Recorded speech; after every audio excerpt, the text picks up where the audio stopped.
Story with सौम्य से आज जनेगे मोहनदास करमचंद गांधी जी के बारे में। आप एक काले आदमी लंदन में रहकर बिना किसी परेशानी के गोरों के साथ पढ़ते, हॉस्टल के एक कमरे में रहते हैं, एक मेस में खाते हैं, फिर अचानक ट्रेन में एक साथ सफर करने में फेंक दिए जाते हैं। क्यों? ये बात कतई हजम नहीं हुई। वही काले भारतीय गोरों की सेना में सार्जेंट मेजर बनते हैं और दक्षिण अफ्रीका में ब्रिटिश बोर वार में आपकी तैनाती एम्बुलेंस यूनिट में होती है, जहां लड़ाई में गोरों का कालों के विरुद्ध साथ देते हैं। मिलिट्री यूनिफॉर्म में फोटो उपलब्ध है। सार्जेंट मेजर गांधी लिखकर सर्च कर लीजिए। फिर आप में अचानक 46 वर्ष की उम्र में 1915 में देश प्रेम जागा और मिलिट्री यूनिफॉर्म उतारकर आपको बैरिस्टर घोषित कर दिया गया। रानी लक्ष्मीबाई, खुदीराम बोस, बिस्मिल, भगत सिंह और आजाद जैसे अनेकों देशभक्तों की 25 की उम्र आते आते तक शहादत हो गई थी। फिर आपको महात्मा बुद्ध की तरह शांति अहिंसा का दूत बनाकर दक्षिण अफ्रीका से सीधे चंपारण भेज दिया जाता है, जहां नील उगाने वाले किसानों के आंदोलन को आप हैक कर लेते हैं।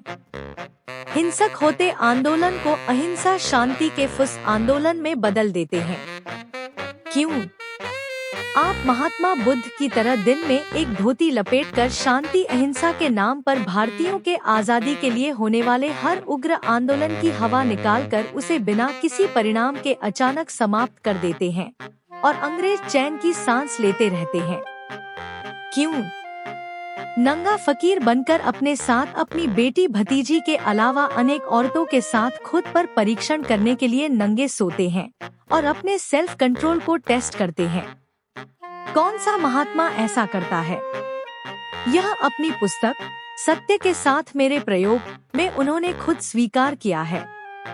आप अहिंसा के पुजारी, प्रथम और द्वितीय विश्व युद्ध में अंग्रेजों का खुला साथ देते हैं और अपने अहिंसा के सिद्धांतों को दरकिनार करके भारतीयों को कहते हैं, सेना में भर्ती हो जाओ और युद्ध करो ताकि ब्रिटिश राज बचा रहे। तब अहिंसा आड़े नहीं आई।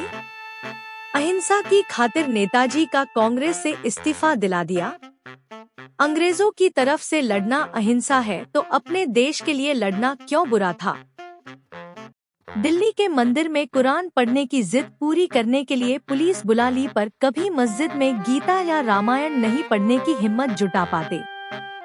पाकिस्तान को 55 करोड़ और आज के बांग्लादेश जाने 15 किलोमीटर चौड़ा कॉरिडोर, जिसके दोनों तरफ 10 किलोमीटर तक केवल मुस्लिम ही जमीन खरीद सके, उसकी जिद पकड़कर अनशन करने की धमकी देकर ब्लैकमेल करते हैं।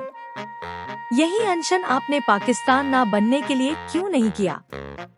बापूजी, सत्य यह है, आपके अहिंसा के पाठ सिर्फ हिंदुओं के ही लिए थे, जिन्होंने हिंदुओं को नपुंसक बना दिया। वहाँ पंजाब, सिंध, केरल में हिंदू मरते रहे। भगत सिंह सूली चढ़ गया मगर आपने अनशन नहीं किए। शुक्र है आप इजराइल नहीं गए और वहाँ अपने अहिंसा के भजन नहीं गाए, नहीं तो वहाँ के यहूदियों का अब तक अस्तित्व खत्म हो गया होता और वो बम की जगह चरखे फेंक रहे होते।